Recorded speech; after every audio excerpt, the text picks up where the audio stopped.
I was 3 hours into pulling waterlogged shingles off the roof of the Ashford Inn when a silver SUV turned into the gravel lot and parked at an angle.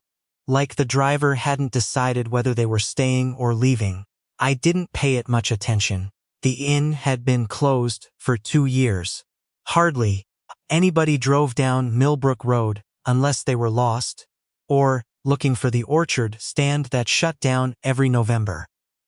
I had a stack of rotted cedar shakes beside me and a ridge cap that needed replacing before the next rain systems moved in from the coast. So I kept working. Then the passenger door opened and a woman stepped out in dress pants and a silk blouse, holding a leather portfolio against her chest like it might fly away. She tilted her head back and looked at the roof. Then at me. "You the one they called from Harrow and Sons?" she asked. "That depends," I said. "Are you the one who called?" She wasn't. She looked like she'd never called a roofing company in her life. "I'm Vivian Ashford," she said. I knew that name. Everyone in Millbrook knew it. The Ashfords had built half the historic district before most people's grandparents were born. Hotels, event venues, a small vineyard outside of town that people drove 40 minutes to visit for weekend tastings. Old money quiet, not the flashy kind, the kind that had been around long enough to stop needing to prove itself. I came down 2 rungs on the ladder and stopped. "What can I do for you, Ms. Ashford?" She looked at the gravel lot, then back at me. "I need a fiancé by Friday." The nail gun popped twice inside the building. My guy, Pete, was pulling out the rotted sill on the 2nd floor and had no idea anything unusual was happening outside. I didn't laugh. I just looked at her. "Ma'am, I do roofs and siding. Occasionally floors if the job's interesting enough. That's the full range." "I know what you do," she said. "That's why I'm here." She wasn't nervous. Her voice was even and direct, and she stood in gravel in heeled shoes without adjusting her weight once. That told me something. "Thomas Harrow said. You worked on the Pemberton house last fall," she said. "The wraparound porch. The original millwork." "I did." He said. "You turned down a bigger contract to finish it right." "It was a craftsman from 1911. Somebody had to." Something shifted in her expression, barely. "My grandfather's estate goes to a trust review on Friday. If I'm not engaged to be married before the review, a secondary clause activates. Controlling oversight of Ashford properties passes to my Uncle Ward for 18 months. I pulled a work glove off one hand and held it, and Ward would do what with it? Sell the vineyard. Sell this inn. Sell the Millbrook event house. Quickly. To whoever came with cash, regardless of what they planned to do with the property. I looked at the inn. I'd done a site walk 2 weeks ago when the management company finally called. The building had good bones. Original wainscoting still intact in the lobby. Clawfoot tubs that somebody had shoved into storage instead of restoring. A wraparound porch that sagged in 2 places but hadn't given up. Things worth saving if somebody cared enough to try. "Why me?" I asked. Vivian's jaw moved once before she answered. 8 months ago, Ward tried to buy your family's equipment yard through a development group. You said no. I came down another 2 rungs. That was him. Yes. The offer was high enough that most people would have taken it. My father built that yard. My brother runs it now. I know, she said. That's exactly why. I didn't like that she knew, didn't like feeling red before I'd said a word. I stepped off the ladder onto the gravel and faced her straight on. She didn't step back. You researched me. I had to. Or you wanted to make sure I fit. Both, she said, and didn't apologize for it. I needed someone Ward couldn't reach. Someone who isn't on the payroll of anyone connected to him. Someone who has a reason to understand what these buildings are. I looked past her at the SUV. The driver stared at the road. I looked back at Vivian. Her hands were steady around the portfolio, but her knuckles were pale. What do I get out of this? I asked. Fair compensation. Legal protection. A clean dissolution agreement drafted before you sign anything. Your business, your family's yard, your name all protected, all untouched. That's not what I asked. She went still. What did you ask? I asked what I get, not what you guarantee I won't lose. She looked at me for a long moment. The wind moved through the maple at the corner of the lot and sent a few leaves scraping across the gravel. When she spoke, her voice dropped. My grandmother spent 40 years managing these properties. After my grandfather lost interest in them, she repainted this inn herself one summer because the budget was gone and she refused to let it peel. When she died, she left them to me directly, not to the estate, not to Ward. My grandfather had the trust amended a year later, added the clause. I think he did it to punish her for loving the properties more than she loved him. I waited. If Ward gets control, even temporarily, he'll move on the vineyard first. It's the highest value liquid asset. Once the sale closes, I can't get it back. The inn and the event house follow. They go the way everything goes when someone only wants what they're worth on paper. The wind settled. Old shingles didn't lie, same as old wood. The building behind her was tired, but it wasn't done. You understand this pulls my name into your family's mess, I said. Yes, my crew? Yes, and if Ward gets a story out first, people won't say you chose me for good reasons. They'll say you picked up a roofer because nobody respectable would do it. Her chin lifted once. I know. I looked at the ridge line of the inn for a second, then back at her. All right, I said. I'll hear the rest of it. She blinked once. That was the only sign she'd been holding her breath. All right, I said again, but I've got one condition before we go anywhere near a courthouse. What condition? You come to my shop. You meet the people this touches. You stand somewhere that has sawdust on the floor and tools on the wall, and you tell them what you're asking me to walk into. Then we talk. Vivian looked at her shoes, then at the gravel, then at me. Fine. Not fine, I said. Seriously, these aren't just guys who work for me. My brother's in that yard next door. My foreman has a kid in middle school. If Ward comes after me, he comes after them. She met my eyes directly. I understand, and I'll be there. Behind me, Pete dropped something heavy on the second floor and swore loudly. Vivian didn't flinch. We need to leave within the hour, she said. I looked up at the ridge cap, still half done. Of course we do. And, she said, bring your ID. I looked at the inn one more time. An hour ago, my biggest problem had been a section of flashing that needed rebedding before the rain. Now Vivian Ashford needed a fiancé by Friday. And somehow I was the man closest to yes.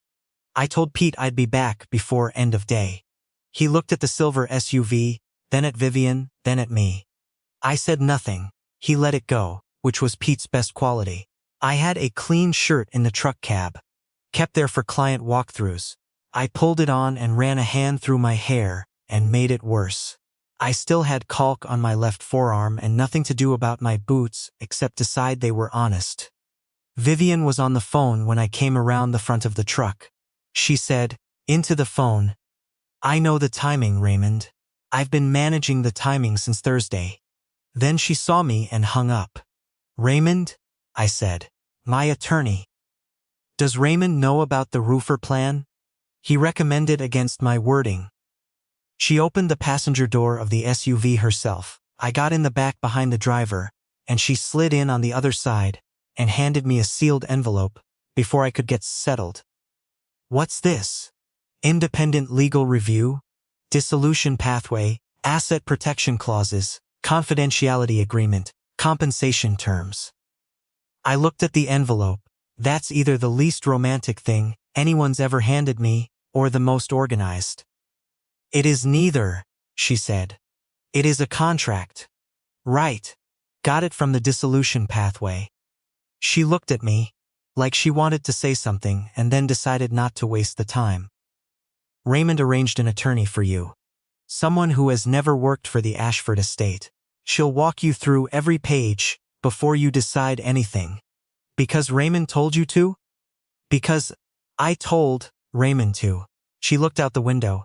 I told you I wanted help. Not a transaction. We went to my family's yard first because that was my condition, and she hadn't argued, The yard sat off Route 9, a low cinderblock building, with a hand-painted Harrow Building Supplies sign that my father had done himself in 1987, and that we'd never replaced because nobody wanted to. My brother Dex ran the yard now. He came out of the office when he heard gravel and saw the silver SUV and crossed his arms slowly. He saw Vivian, then me, then my clean shirt. "Are we in trouble?" he said. "Complicated situation," I said. "Are we being sued?" "No. I'm getting engaged." Dex looked at Vivian. "To who?" I pointed.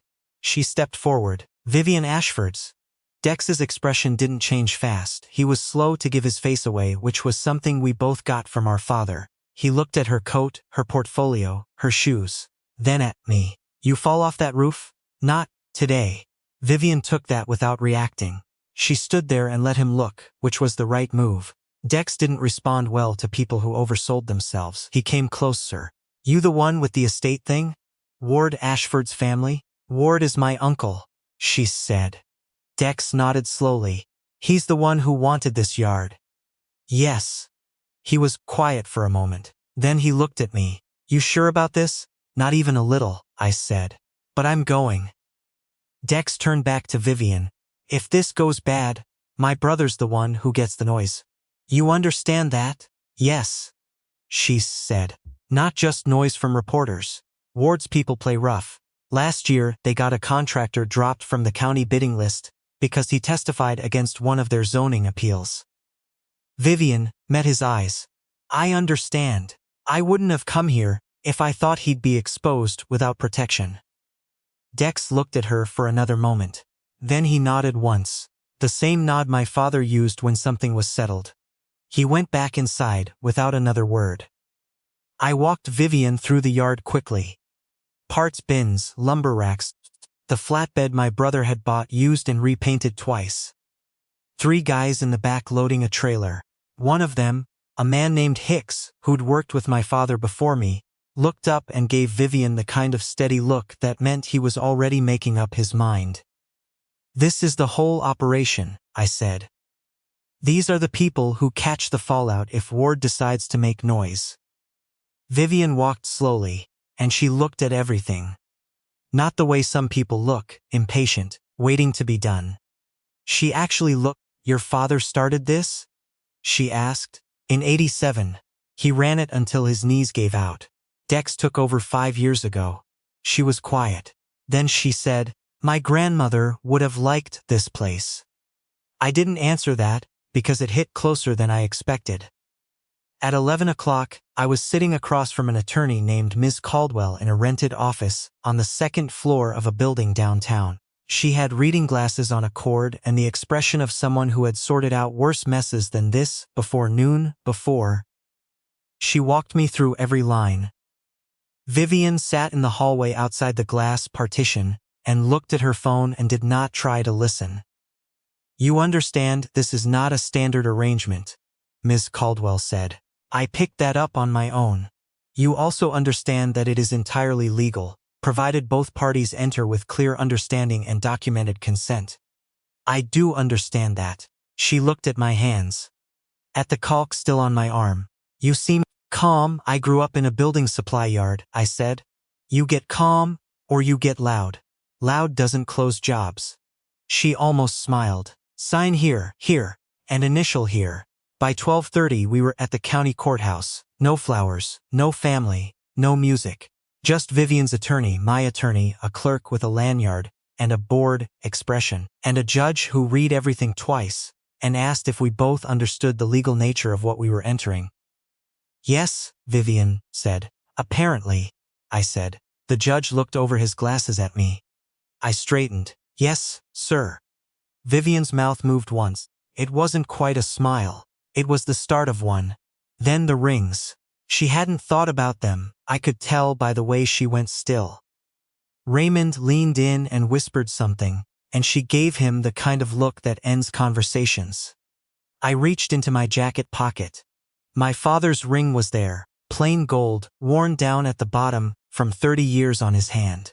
I kept it on my key hook at home most days. That morning, before I left for the Ashford Inn, I'd grabbed it without thinking much about why. I opened my palm. Vivian looked at it. "We can use it," I said. "Take it off after."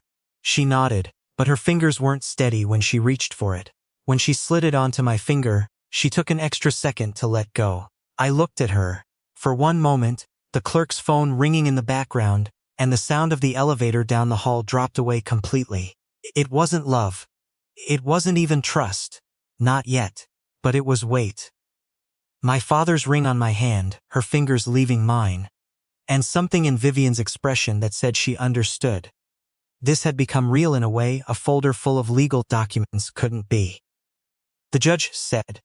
We were married, and by 2 o'clock we were in a conference room on the 4th floor of a building downtown that smelled like recirculated air and old carpet. Ward Ashford was already at the table when we came in. He was in his late 50s, silver-haired, built like someone who had been athletic once, and had decided to let money replace the effort. He looked at me the way people look at something that showed up in the wrong place. "Vivian," he said, "I'll admit this is creative." She set the marriage license on the table without saying anything. Raymond placed the trust documentation beside it. Ward looked at me. "And you are?" I said. "Building supply and restoration. A contractor," he said, like he was identifying a species. "Restoration contractor. If you're going to catalog me, use the right label." One of the older men at the table turned his head slightly. Ward folded his hands. "And what exactly did my niece promise you?" "Nothing that would interest you." "Money interests most people." "Then you must have an easy time understanding them." Vivian didn't look at me, but under the table, her hand pressed briefly against my arm, once, which I took to mean stop talking. I didn't stop. Ward leaned back. "You expect this board to believe this is a genuine marriage." "I expect your board to read the documents Raymond just placed in front of them," I said. "What you believe is your own business." Raymond stepped in and walked through the trust language, the license, the timeline, the filings. A woman at the end of the table named Mrs. Beaumont read everything twice without rushing. Ward watched Vivian the entire time. "You've made a spectacle of your grandfather's legacy," he said. Vivian's voice was even. "I kept you from liquidating it before the end of the month." That landed. Mrs. Beaumont folded her hands and looked up. "The trust clause has been satisfied. Controlling oversight remains with Vivian Ashford." Ward's face didn't change much. He stood, adjusted his jacket and looked at me. "I hope she was worth it." I looked back. "Ask me again in 10 years. Vivian caught my sleeve under the edge of the table. Ward walked out, and the door clicked shut, and for about 4 minutes I actually thought we were done. Then Mrs. Beaumont's assistant came in with a pale face, and a tablet screen turned outward, and I read the headline before she could explain it. Vivian Ashford's surprise marriage raises fraud questions.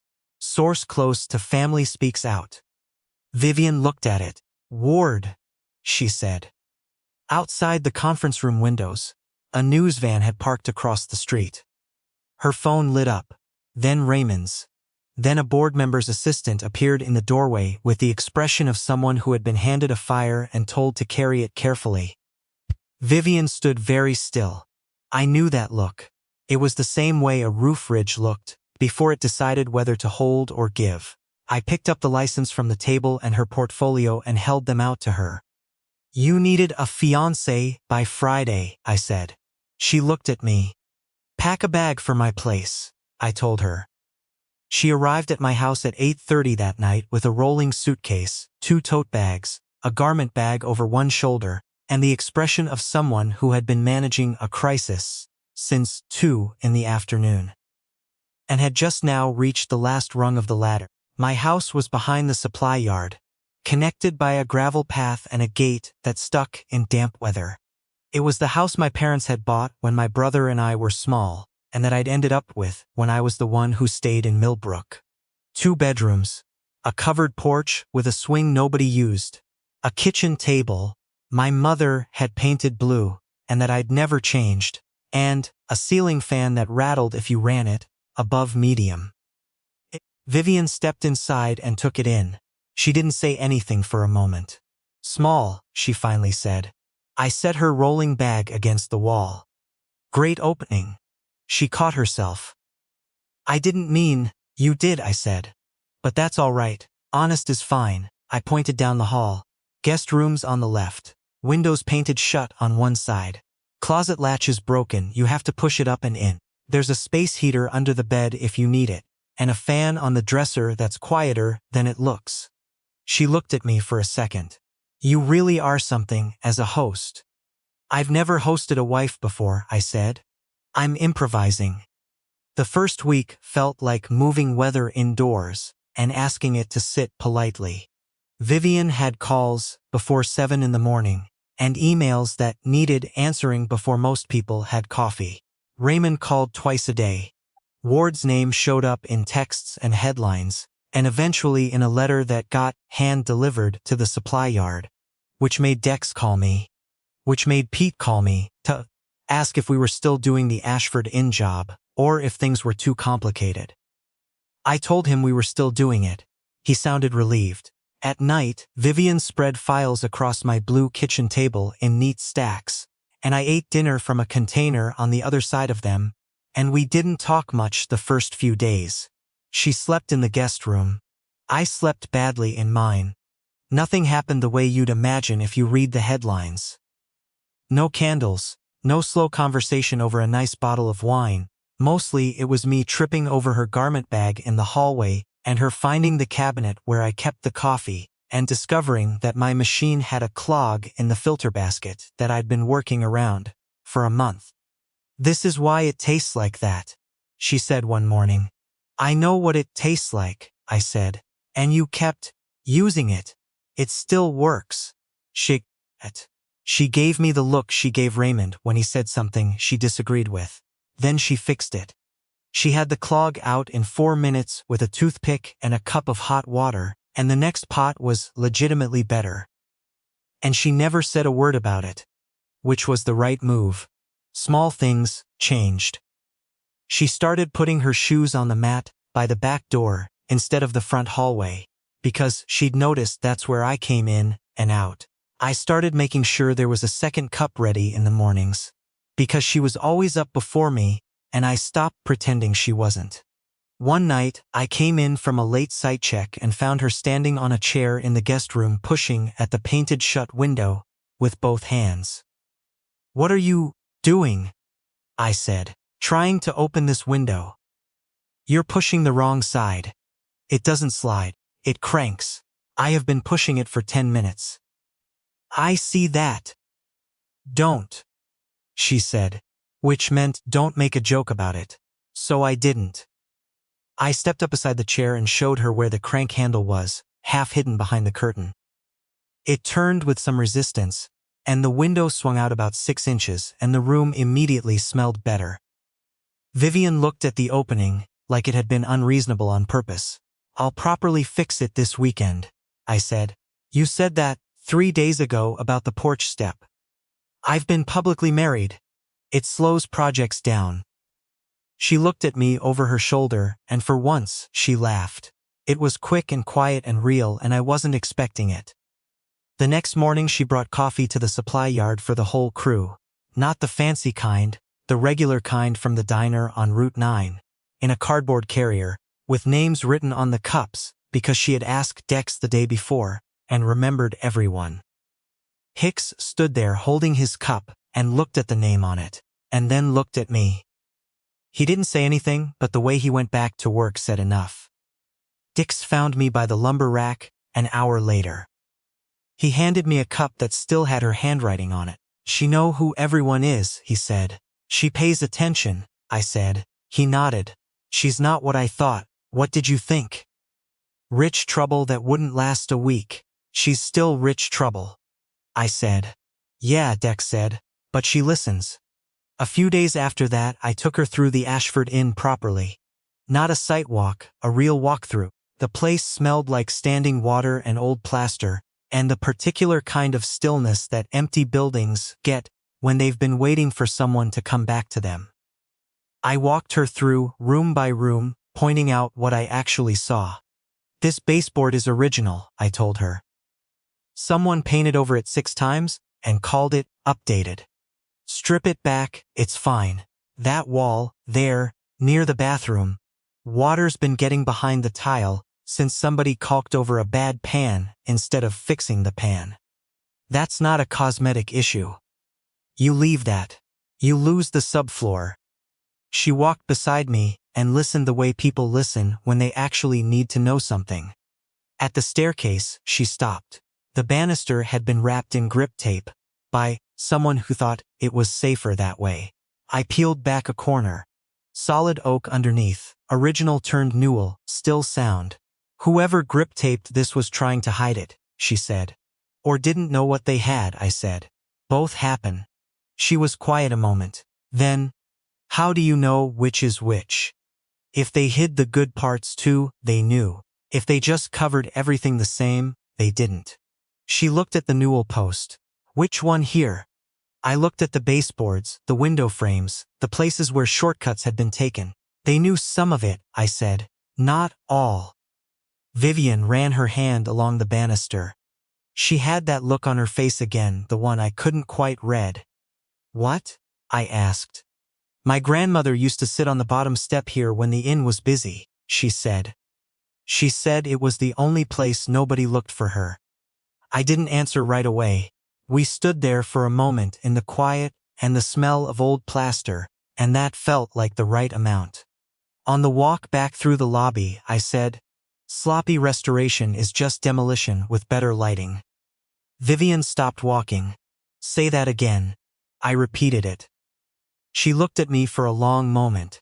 My family has owned this building for 60 years, she said. I don't think anyone has said anything true about it in all of that time. After that, something between us shifted. Quietly, and without either of us making it a thing. At home, she started looking at the emails I sent to clients, and changing words I hadn't known were wrong. One night she circled a sentence with her finger on the screen. You sound hostile here. I am hostile. He moved the payment deadline twice. You're still taking the job, provisionally. Then, sound provisional, not hostile. There's a difference. She typed a version. It said the same thing without the edge, and it was better, and I printed it and sent it, without arguing. I fixed the guest room window the next Saturday. She stood beside me while I worked, handing me tools in the wrong order. But efficiently enough that I didn't say anything.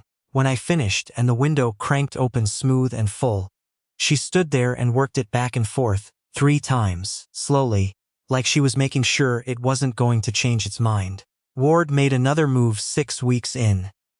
He called an emergency review through a secondary board contact, claiming the marriage was a legal arrangement and nothing more, that the trust clause required a genuine union and not a state. His attorney sent a letter requesting documentation of cohabitation, shared financials, evidence of an ongoing relationship.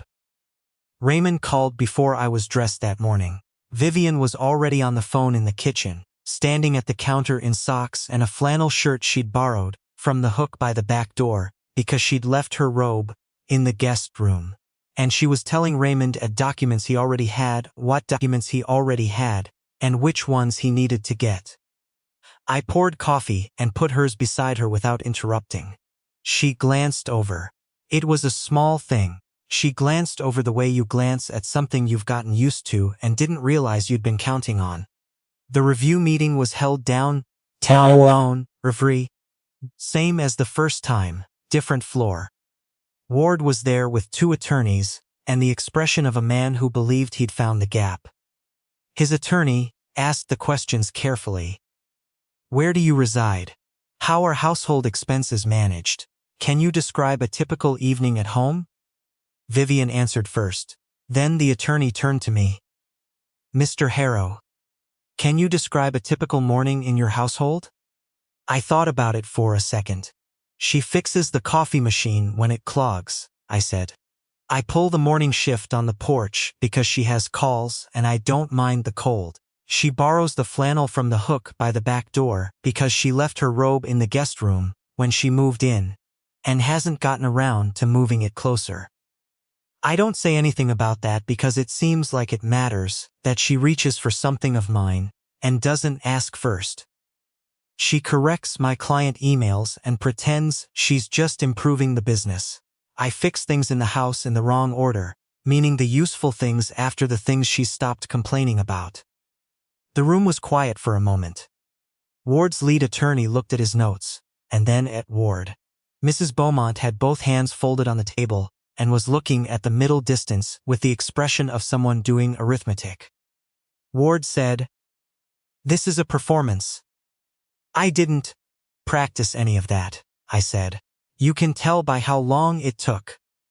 One of the older board members looked out the window fast, like something had caught his attention that hadn't. The secondary review found no grounds to overturn the original determination. Ward's motion failed.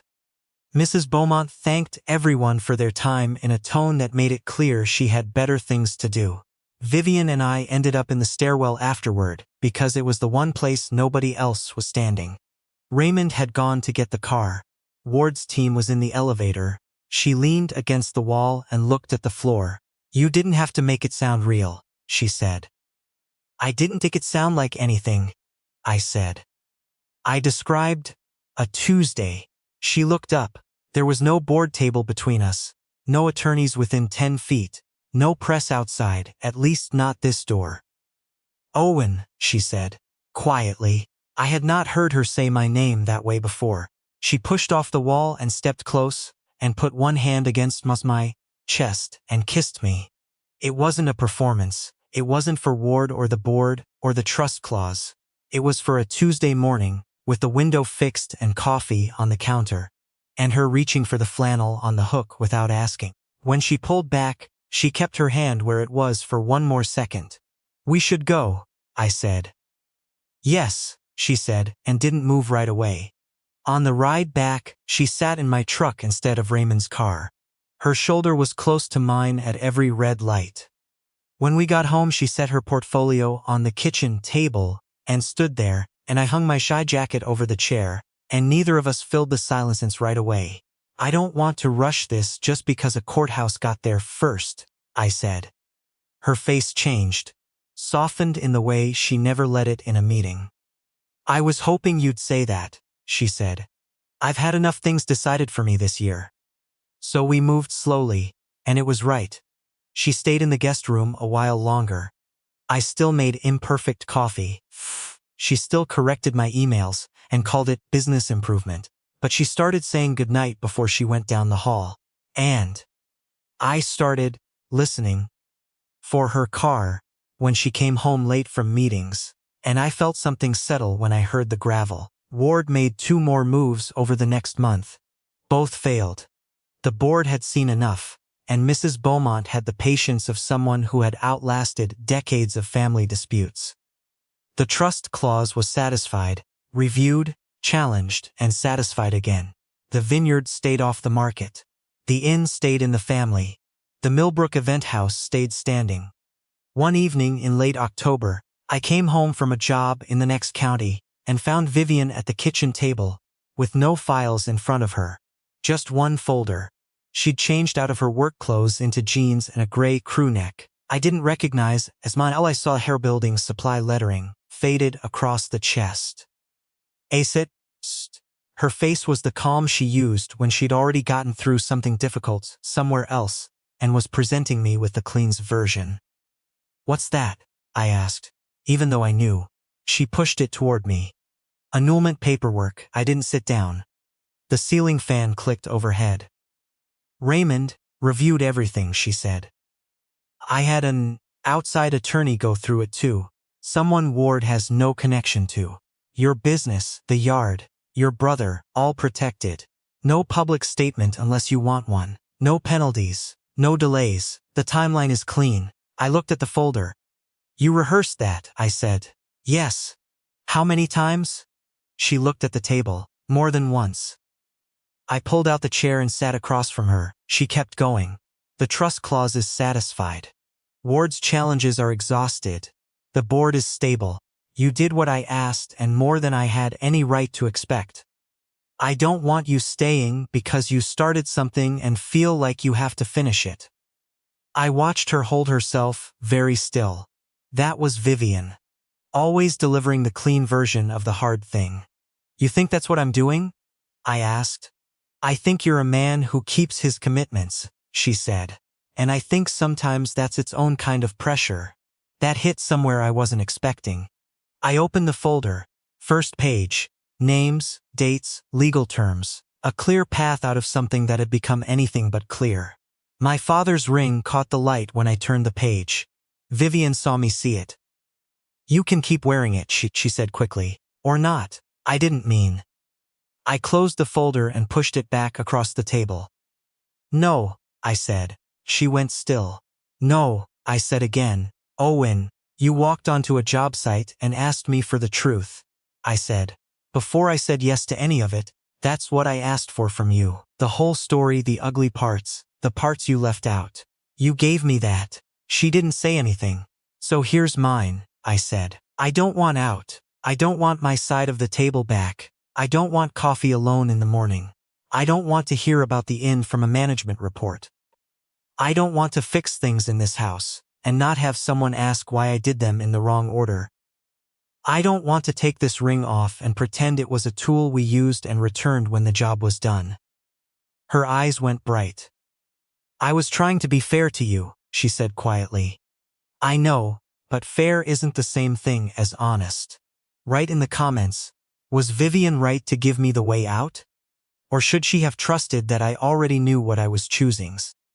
She looked at the folder, then pushed it further from her across the table, past the salt shaker, and the old paint ring I'd never gotten off the wood, until it fell off the edge and landed on the floor.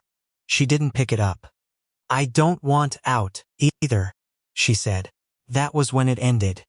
The arrangement, the clause, the strategy, the thing built on paper that had become something built the way the good things are built, without a plan, with the right materials, slowly, until it could hold weight. Ward's name showed up in Millbrook less after that. The inn's restoration moved forward in phases. Pete ran the crew on site, and I checked in twice a week, and Vivian came with me sometimes and stood in rooms she'd known as a child, and watched them come back to themselves. The vineyard had its first full season under Ashford management again. The event house got a new roof, which I did not personally do, but which I specified and argued about. Until the contractor agreed to do it right. Dex added one more line to the Harrow building supply sign out front. My father's original paint, still readable underneath. We left both there. Old and new in the same board, which seemed right. A year later, Vivian and I got married again, this time at the Ashford Inn, in the lobby, with the original baseboard stripped clean and the staircase banister restored, and the windows letting in October light that made the old heart pine floors look like they'd been waiting for this. Specifically. No press. No Ward. No trust documents in anyone's briefcase. Dex stood in the front and cried harder than he'd admit. And Pete wore a tie that looked like it had fought him for it. And Raymond sat in the back row and looked like a man who had earned his fee. Vivian came in without the portfolio, without the flannel, without the careful look she used to carry into every room like armor. She walked down the stripped clean baseboard hallway and stood beside me in a building. Her grandmother had repainted one summer alone, and we used my father's ring again. Only this time nobody suggested. We take it off after. Afterward, we stood near the front windows while the light changed over Millbrook, and she leaned into my side, the way she leaned into the truck seat, on the way home from the courthouse, like she'd decided it was where she fit and stopped second-guessing it. When people asked us later how we met, she always answered first. I needed a fiancé by Friday, she would say. And I would tell them the rest.